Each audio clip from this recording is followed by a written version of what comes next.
3 weeks ago we caught up. Yeah, like I don't know, man. I feel like it's been a year.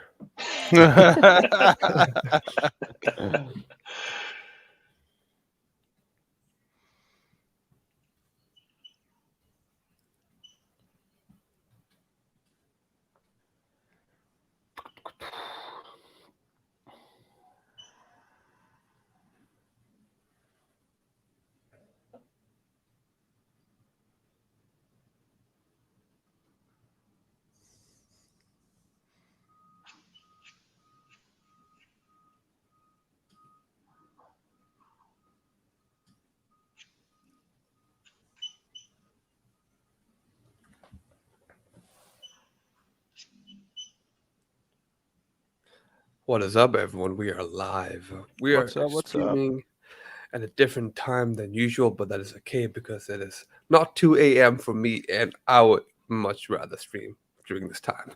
But yeah, thank you everyone for tuning in. And yeah, let's just wait for everyone to come in. And right now, do you just want to give a quick intro about yourselves and who you are while we wait for everyone to come in? Sure. So I'm Lucian, program director, overarching, sort of overseeing most of the operations of the Red Village. I'm Matan. I coordinate some of the tech stuff and the gameplay side of the Red Village.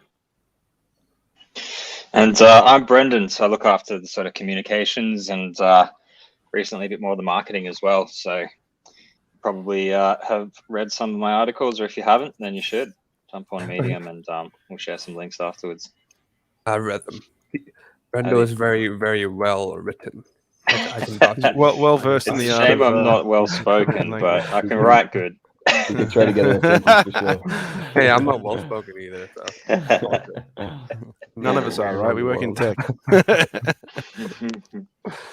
yeah, today we've got the Red Village, which is another very exciting game coming out this year. So if you like play to earn, then I feel like you will definitely like Red Village. If you like MMOs, you'll like Red Village.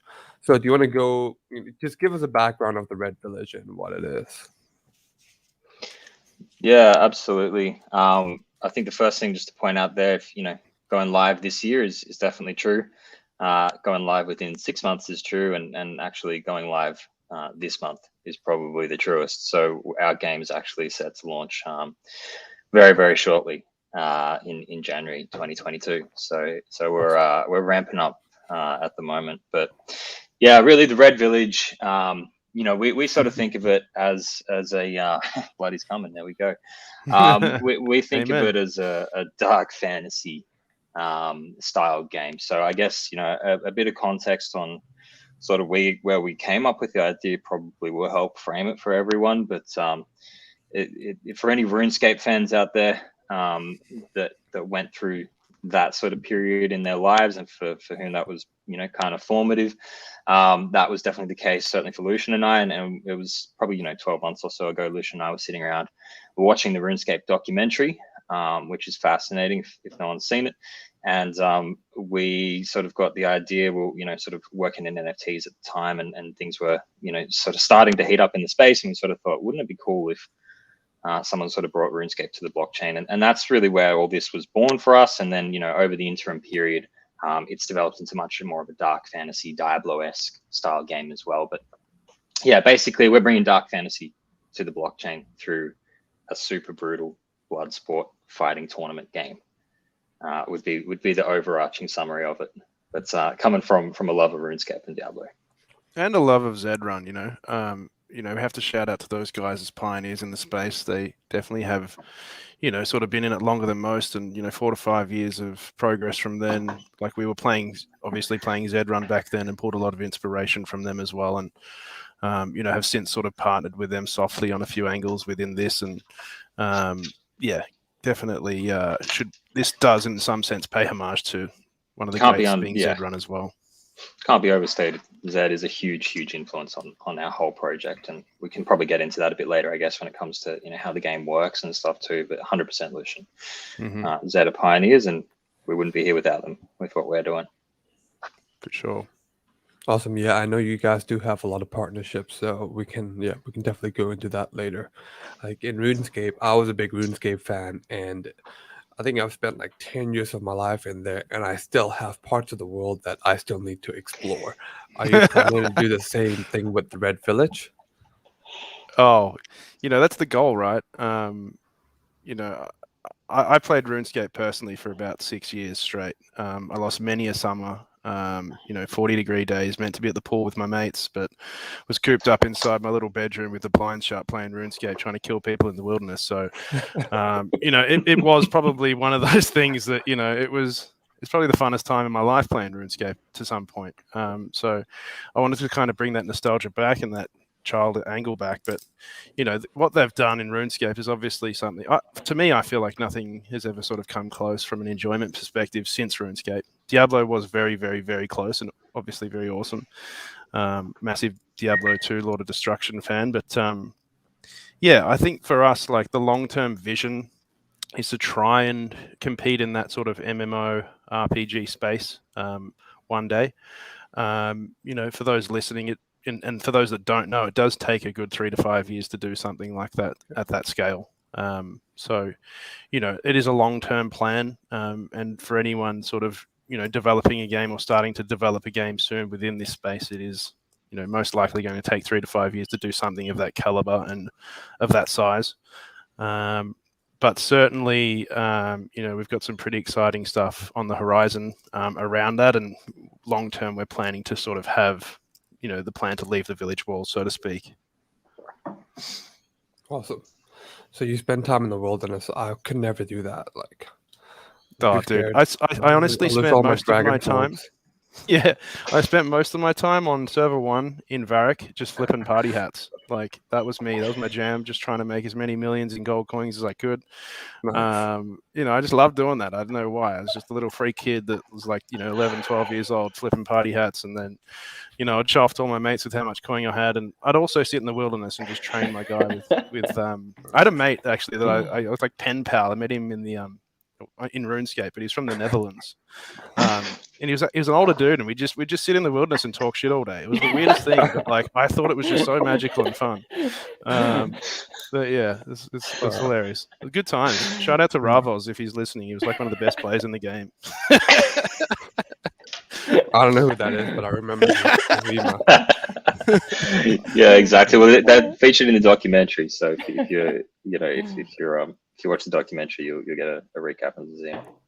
Yeah, Zima is next level. Without RuneScape, I don't think I would understand NFTs on the same level that I do now. So I'm forever grateful for that game. Yeah, dude. We're literally 100%. Having this chat last night in the general chat in our Discord about how, like, growing up playing RuneScape was like our apprenticeship to NFTs because it's so much like relatable, obviously. Yeah. You did mention that. Sorry, go ahead. No, you go on. You asked the question. We could talk about RuneScape all day, I guess. Yeah. Let's talk about the probably another channel for that. You did mention that it's a 5-year project to build out an MMO. I feel like right now, every game coming out, they want to, I feel like they're trying to build out a full-fledged game now because there's so much pressure on them to deliver early because I feel like everyone in the space is so impatient. So what do you think? Do you think these games will be able to deliver? Like, how are they able to build out these MMOs and these crazy MOBA games in such a short amount of time?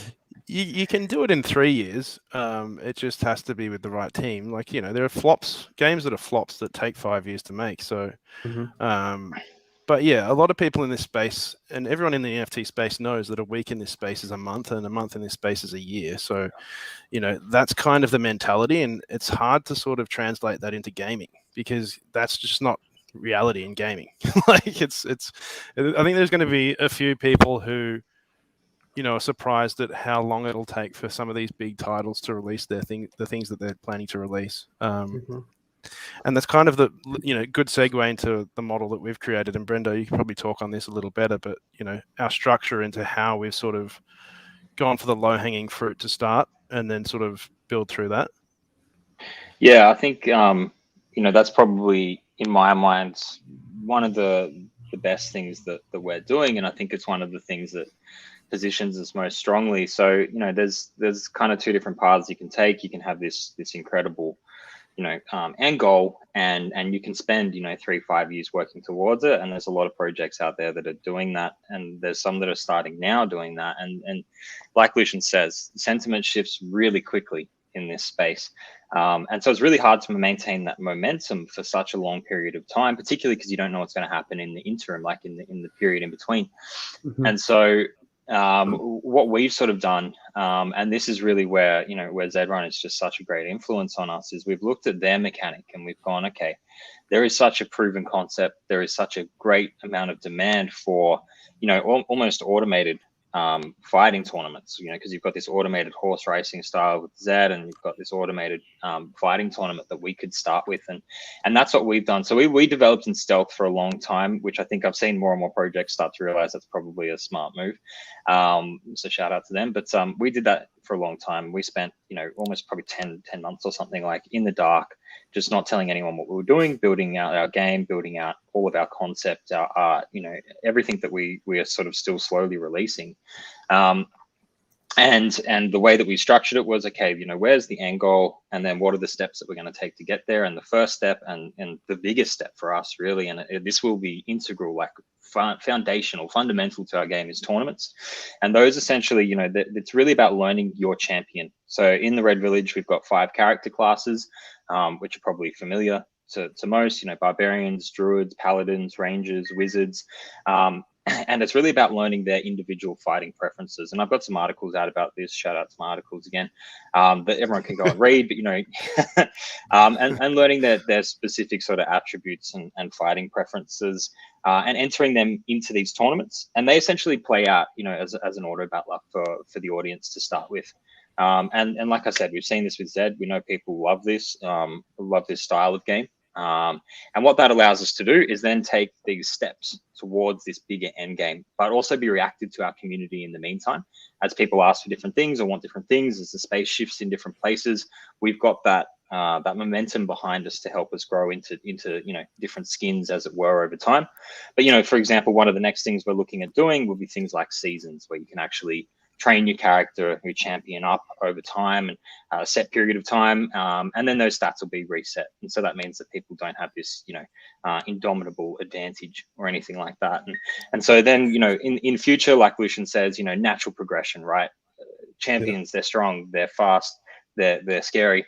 They want to leave the arena, right? They want to leave the village walls, the darklands outside the village, and that gives us a natural progression to looking things like a survival RPG and things like that. But in the meantime, we're going to have, fingers crossed, and I think we're pretty confident on this now, a leading blockchain game that's going to propel us to have that ability to grow. Whereas some projects that are just starting now and won't release for 5 years, it might be tough to maintain momentum. And I wish them the best. I really hope they can, but it's hard without giving something people to do. Yeah. It's hard to stay excited about something when it's just coming soon. Like we've got a saying in the general chat now, I'm not allowed to say soon anymore. I have to give them dates, and I've been called out on it many times. So you can only say soon so many times before people get tired. Which is kind of that leans on the strategy that we've written for the Red Village, and I think it'll do well. I'm really confident in it. So you guys are just rolling it out in phases, pretty much. And it's progressing as the space grows, and sort of adapting. There's a lot of change, and we just need to be sort of able to pivot when we need to and follow trends, and just stay on top of it and stay at the forefront, really. Maybe even set trends. You never know. Set trends too. Maybe. I believe you guys can do it. I believe in the Red Village. Thank you. We do too. So how did the project start? That was probably Brendan and I watching the RuneScape documentary. Like, no shit, that's exactly what happened. Like, we were sitting around and we're like playing Zedrun at the time, and we're like, let's build RuneScape on the blockchain. And then that kind of like stemmed to, let's build RuneScape mixed with Zedrun on the blockchain. And then we kind of just came in with this like crazy concept that just, it took a long time. We're 12 months in the making, and it's been 16-hour days, 6 days a week for a long time. Like, relationships have been lost, relationships have been made, and blood, sweat, and tears all the way. But That's when you know you're in the grind. Yeah, I think everyone knows the language, right? You're in NFTs, you're pretty much in NFTs and not much else. But yeah, like for this month to launch, like, January 31st, we're aiming for the game release. Probably have some game trailers coming, or game footage coming along the way as well, so that people know what to expect. It's going to be an emotional journey when we release, and like it's been a crazy ride, and we're all here and just so ready. So excited as well. Awesome. So you mentioned the game is coming out very soon. Do you want to go into more detail about the mechanics of the game? Yeah, we're releasing with the tournaments. So this is pretty much what we'll be known for, I think, for at least for the immediate future. So they will be an 8-player tournament. 1 versus 1 times 4, leading to first and second place taking the winnings. So that's what we'll launch with. It's a very similar dynamic or mechanic to like the Z-Run model, I guess you could say. From that, we'll then be releasing our 1v1 to the death mode, which is you put your NFT up for keeps, and the winner basically takes both, which is a pretty brutal mode and not for the faint-hearted.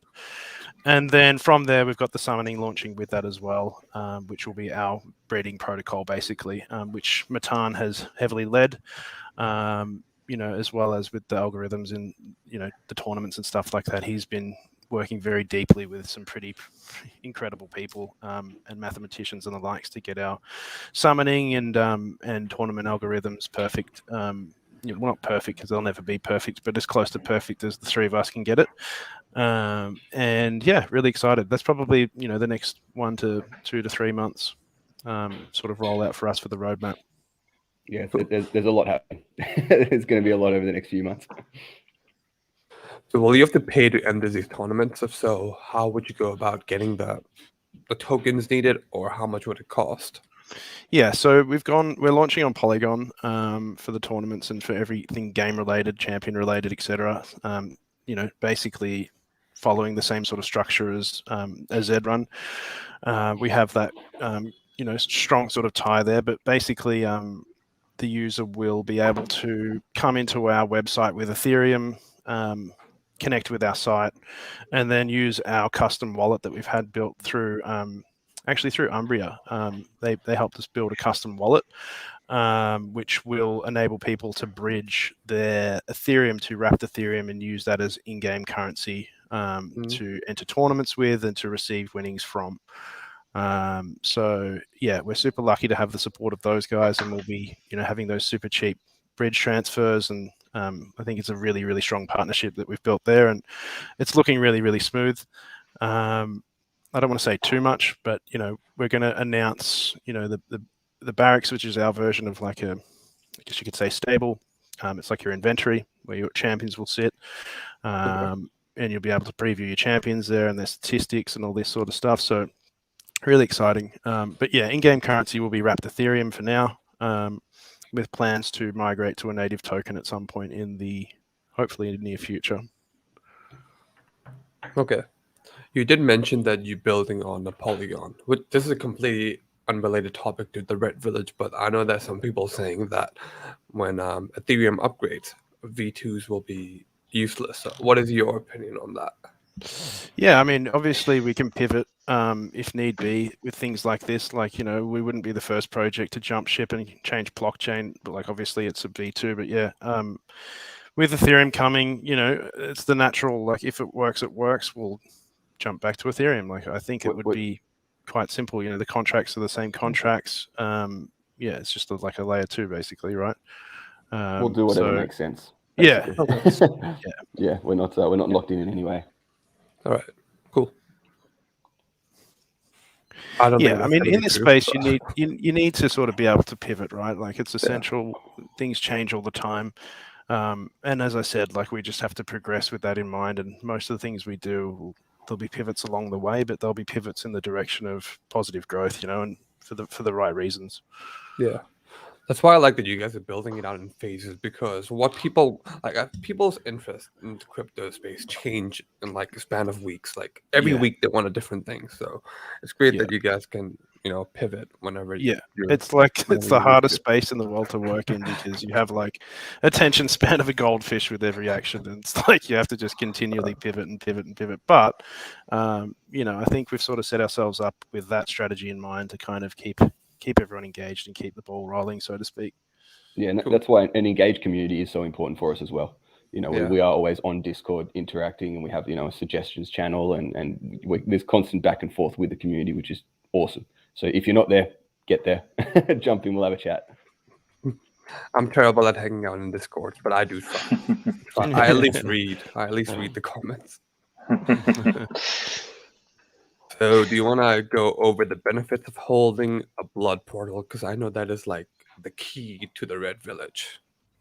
Yeah, we've said it so many times, haven't we, Brendo? Once or twice, yeah. The blood portal is like the blood portal is, it's the key to the village gates, right? Like, and that's something that, it's our first ever token. There's only going to be, the one blood portal, and I guess, our sort of commitment is to try and give as much value as we can to the holders of that token. There's people that show the commitment to the project, that show, that they really believe in us, and we really appreciate that. And I think that there's, it's the first thing it did obviously was it gave a Genesis Pure Blood champion, and then we've set up a bit of a whitelist as well, which is blood portal holder specific, coming into our Mystic drop, which is in a couple of weeks.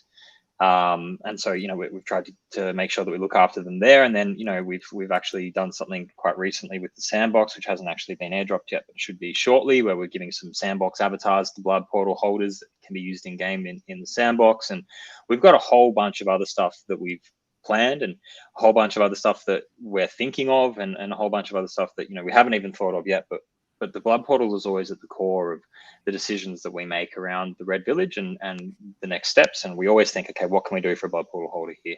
How can we make sure that we appreciate them and show our appreciation for them with the next thing that we're doing?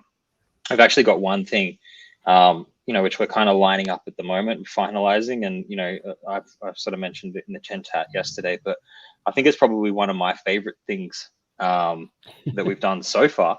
And I can't go into it, unfortunately, but I think it's going to be sick. And I think people are going to be like, wow, that's a really cool reason to have held a blood portal. And obviously nothing we do or say or anything, financial advice, never that. Disclaimer sort of stuff, but I think we're always going to be committed to giving utility and access and privileges and cool shit to blood portal holders. Now, is it happening soon? What you cannot mention right now? Oh yeah, we shouldn't do those sorts of coming soon things without confirmation. But yeah, we have an idea of what we want to do for coming next. Okay, and it's pretty cool. Like, people will be no doubt pretty stoked. So yeah, it's not like going to be life-changing, but it's a cool little surprise nonetheless.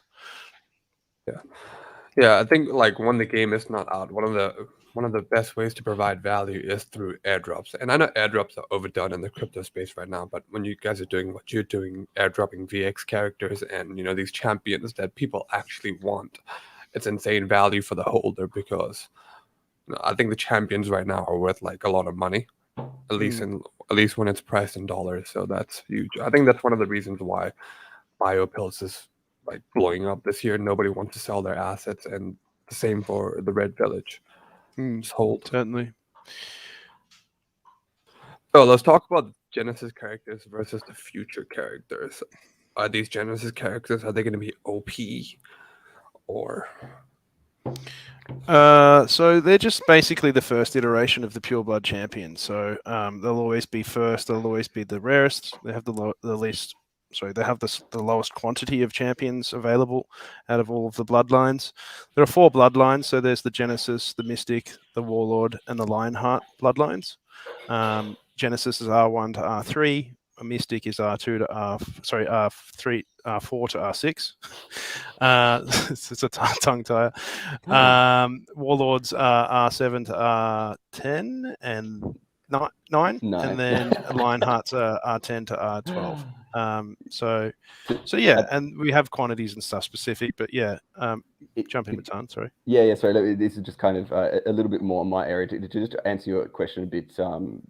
I guess more directly. Absolutely, they're not going to be OP. You're not going to be in a position where you've only got Genesis characters that are winning your tournaments, or you've only got Mystics.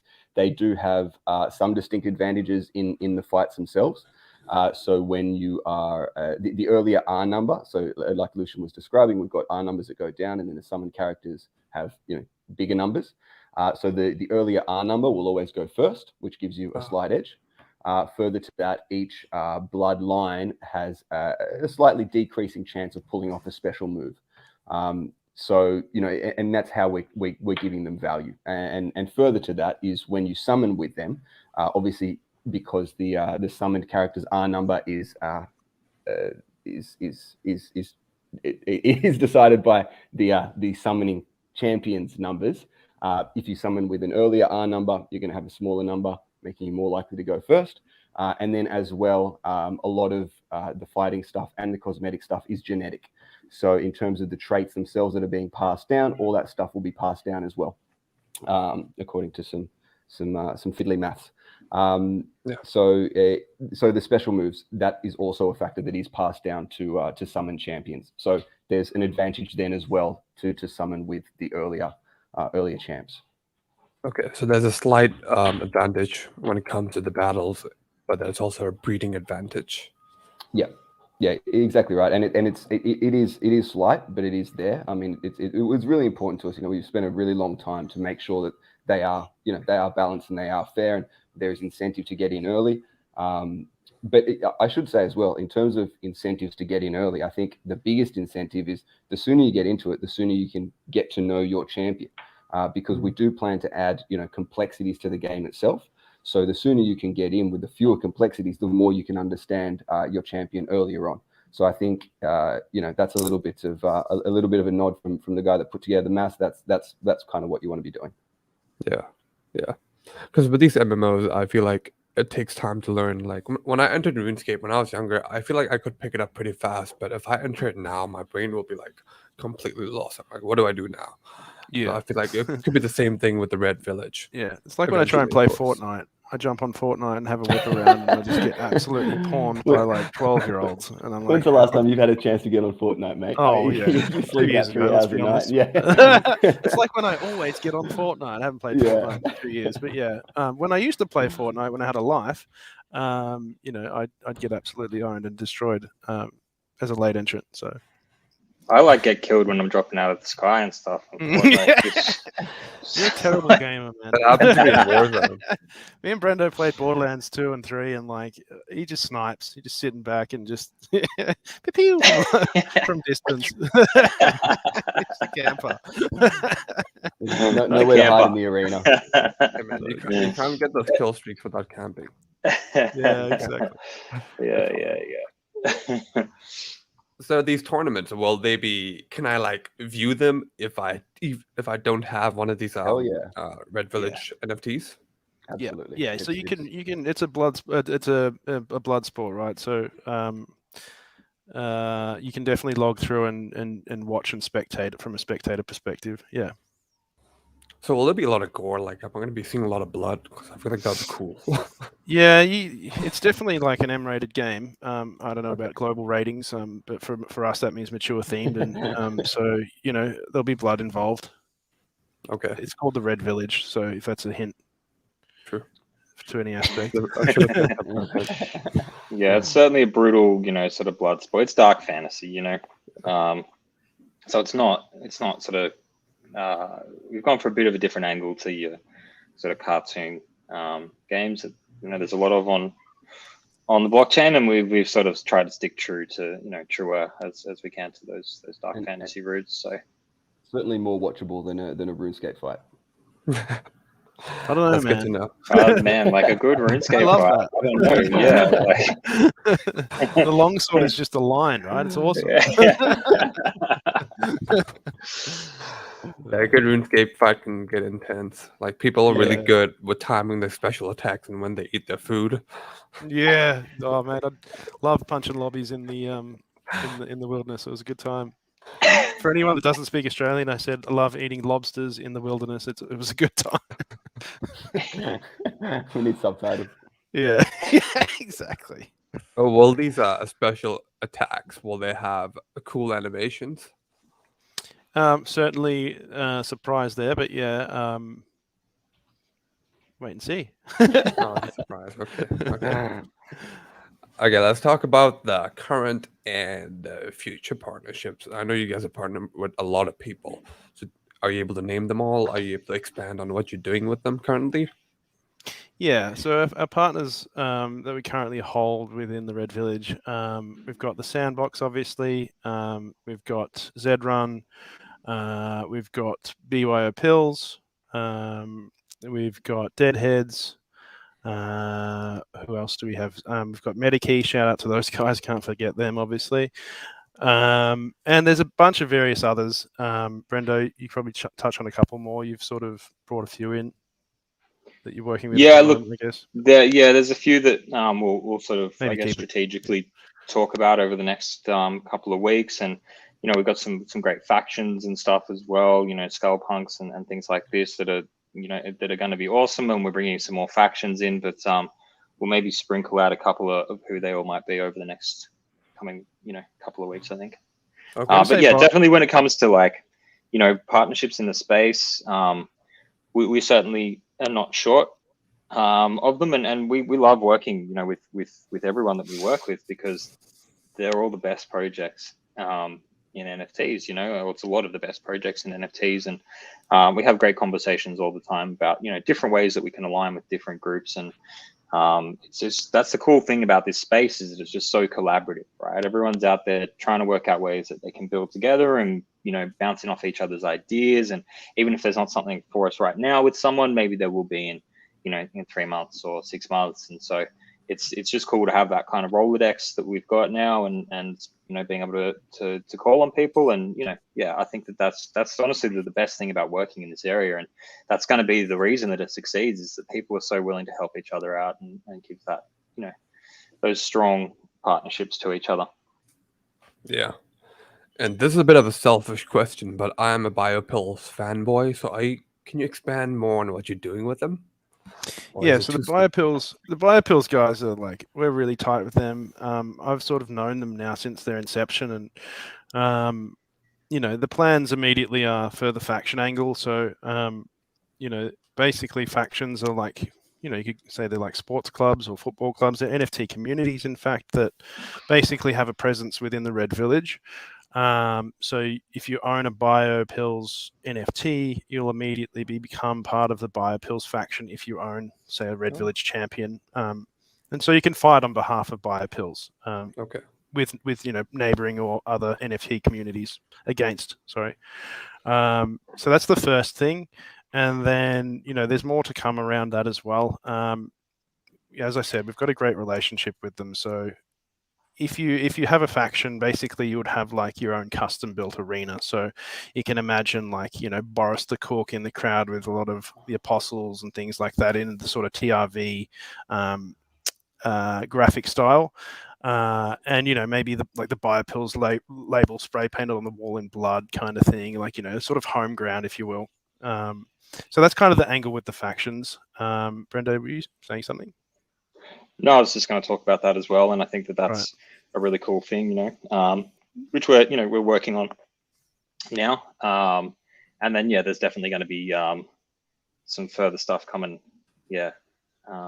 Factions are sort of on not the immediate roadmap. Like, we're going to get through tournaments, we're going to get through to the death mode and summoning first, and then the factions will come after that. The other factions we have will be the Medikey for sure, and we're looking at various others as well. Looking to approach the Sandbox even potentially with an option there. So we'll see how that goes. Obviously, they have a really large community, so it might be a bit tricky. But yeah, we're definitely partnering with, we're being selective with the projects we partner with the factions, because we need to make sure there's an alignment on, stylistically, and then that it just sort of makes sense. Like, we don't want little puppy dogs in the crowd and, chanting on some champions and things like that. It just needs to be the right fit. And I feel like Biopills has such a diverse project that there's definitely room for like collaboration there around complementing one another, so to speak. And same with the MetaKey. Yeah, and there's definitely a few others that we've got up our sleeve that we just haven't talked about yet. Yeah. Someone asked, are factions slated for sure? Slated? What does that mean? Yeah, they are. Too sure. Oh, right. They are. Yeah. Okay. Yeah. So is there a story behind these factions? Like, are they trying to fight each other, or?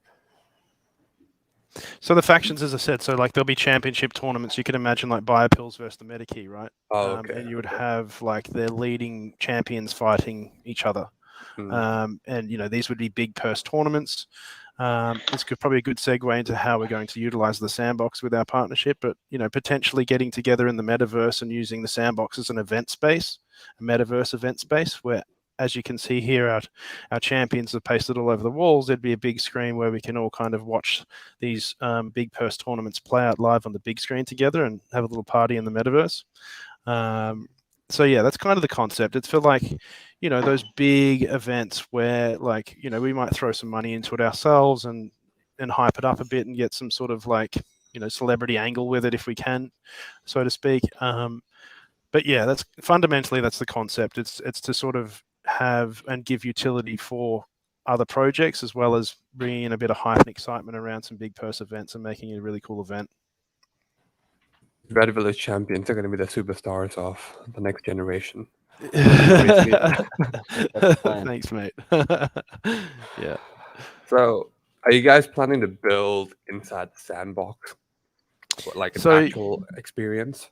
Yeah. So, for straight up, as I just said, we're planning to do the live big screen events. And as the Sandbox progresses and grows, we're looking for probably in like 12 months time from now, the ability to do synchronous fighting within the Sandbox. So, there'll be sort of like limited edition or like special edition tournaments that we can run potentially in around 12 months time in the Sandbox. So they'll be kind of like, that sort of like special edition tournament or something like that, so that we can kind of have like a little side activity for people to do outside of the Red Village game itself. But yeah, it's sort of, I guess, Brenda, you're probably itching to talk on this as well. You were sort of talking about this earlier on. Yeah, I mean, I guess I think you probably covered it mostly, Lucian.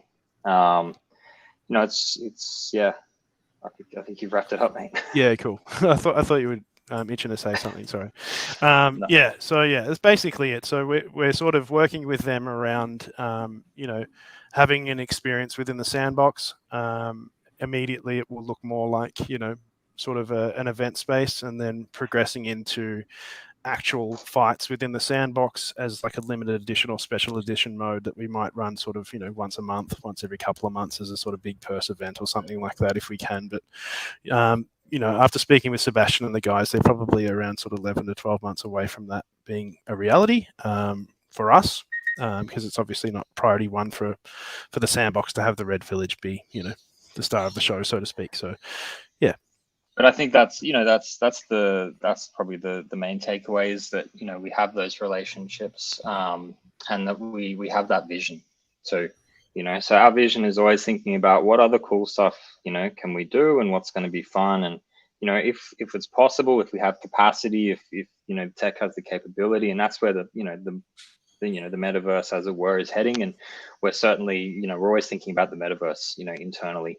What trying to predict what's going to happen, it's really hard to do, but try and think about where we should be angling and where we should be thinking about the next things that'll be fun and what people want to do. So yeah, can't go into, I guess, more specifics than that, but the metaverse is really important to us, and we're excited to work with the big players. Certainly want to have the champions running around in every metaverse that is worthy. It's not just a Sandbox. Eventually, you will maybe move into Decentraland as well, and other metaverses. Maybe we will. No, maybe we'll see. We'll see. So, is there a story behind the Red Village? Why is the world so dark and gloomy? What happened there? That's Brendo's thing. Yeah, there certainly is a story. If you jump onto our website and go to the Learn section and jump on, there's a couple of pages of the lore there, and we're working on fleshing this lore out further to make it, it needs to be really engaging. It needs to make sense, and we want people to be excited and intrigued when they're reading it. And I work with someone with quite a bit of experience in writing lore. He's done it for Diablo and World of Warcraft. It's pretty big titles. Some pretty big things. And so we're strategizing on that and making sure that everything is future proof as well. But yeah, definitely jump on the jumping on the website, jump on the Learn section, and have a read on the Git book, and you can get an intro to the Red Village and a bit of background of the Blood Queen, and hopefully that'll give you some feelings. And again, there's a Medium article and a bit of background of champions as well. So shout out Medium. I should get a Medium sponsorship or something. Someone said there is only one metaverse, and I agree with them wholeheartedly. I mean, there are multiple people who are trying to build the metaverse at the moment, and we'll be sort of putting the champions in there as we see fit, and hoping for someone to take the title or lead that kind of development of that. I guess it is like the internet in a sense where no one owns it specifically, but yeah, agree. Okay, that's cool. All right, is there any differences between the classes of these champions? Like, I know there are druids and rangers and priests. Yeah, for sure. Yeah, we've got 5 classes. There's wizards, barbarians, druids, rangers, and paladins, and each of them have their own fighting styles, special abilities, and then every character is completely unique. Yeah. Okay. So Sorry, every champion. So some champions are some champion classes are more more aggressive. They've got more strength, a bit less defense. And so, that will be indicative kind of when you go 1 versus 1, those fights will typically run a bit shorter because they're swinging at each other a bit harder. And then the more defensive characters, you can expect a little bit of a longer fight because obviously they're being a bit more defensive. So there is absolutely a range between them. But that being said, this kind of flows into summoning, where you can actually, put in the work and you can create more powerful champions, whether it's, along any of the traits that they have. I think, and that being said, the character classes themselves are equal. Sure. Really important point. A lot of work went into making sure that even though some are more aggressive, less defensive, and vice versa, that they were, within range of one another. So just like it was really important to us that the Genesis didn't, shine above or Mystics or whatever, exact same with the classes. We would have done it's a poor job done if only, the wizards are winning, or only, the barbarians or whatever it might be. So does the rarity of these Genesis champions, do they matter? Is it the more rare, the stronger they are, or is that just a collector aspect? There's a collector aspect and an in-game aspect, so it's kind of hard, and people are like, oh, throw it on rarity tools or whatever, but like, at the end of the day, we have rarity elements, and then we have in-game elements that will provide, a sort of benchmark on how a champion fares from sort of, I guess, a value perspective or from a collectible standpoint. So the sort of rarity or collectible aspects are, you're looking at obviously a low genotype's important. Breed is important to some extent, and then also armor colors are really important. So there are varying sort of rarity tiers within the armor color scale, and Brendan did a really good job of putting that in our information page on our website. So, if anyone sort of has any in-depth questions, I definitely recommend jumping on our website and going to our information page. It's like a hugely highly structured, just sort of lists out everything. I think if you read that and you still have questions, jump on the Discord, but you should be pretty across most aspects if you read that document properly. Cool. But then, I guess in addition to that, the in-game element, like win rate percentages, are going to obviously be really important, which, sort of similar to Zedrun. You're looking at kind of wanting to have the champion that wins the most often, because that'll obviously reward you the most. And you need to learn your champion to get to that point. And win rate percentages will definitely be a sort of deciding factor on the value or demand for a champion. Okay. I think we are running out of time, so thank you guys for coming on. I hope everyone watching learned a lot about the Red Village. I hope you all are excited about the project, and thank you for joining, guys, and thank you for viewing. Have a great day. Have a great night wherever you are. Can we give a final plug before we run off? Yeah. I'd love to. I reckon there's probably two things that I'd just really like people to be aware of. One, we do have a Mystic drop coming up. I think 24th, 25th of January. And that is really, really big. There's 6,000 Mystic champions that are ever going to be released in the Red Village ecosystem, and they'll be available. And the Genesis did sell out in about 10 minutes, or so, 11. and 11. Okay. All right. Count Clockula. And so we're expecting, and we'd love people, new entrants into the village. We'd love people to come and pick up and be ready for blood, and those Mystics will be ready for blood. And then obviously our game goes live this month. So we're super close. We're really, really, really ready, and we'd love people to come in and see what we've been doing. And this is just the beginning. There's so much scope for us to keep building on this, of course. But we're going to be constantly innovating and changing and improving and making stuff better. But we'd love to have you all in the village.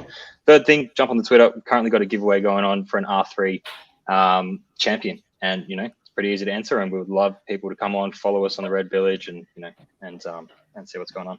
So just to clarify, can anyone mint these Mystic champions, or do you need the Genesis Blood Portal for it? Yeah, anyone can mint them. Okay. So there'll be two sales. There'll be a whitelist portion. There'll be 2,000 champions allocated to whitelist, and then 4,000 allocated to a public sale. Whitelist will be the 24th of January, and then the public sale will be the 25th of January. I'm gonna go try to get on the whitelist. I think you and everyone else in bloody NFT world, it's going pretty. We haven't even started promoting it actually, and it's already bloody going mental. So, good luck. Thank you. All right, that's all. Thanks, Buff. Thank you so much for having us. Always good catching up. Thank you, everyone, for your time.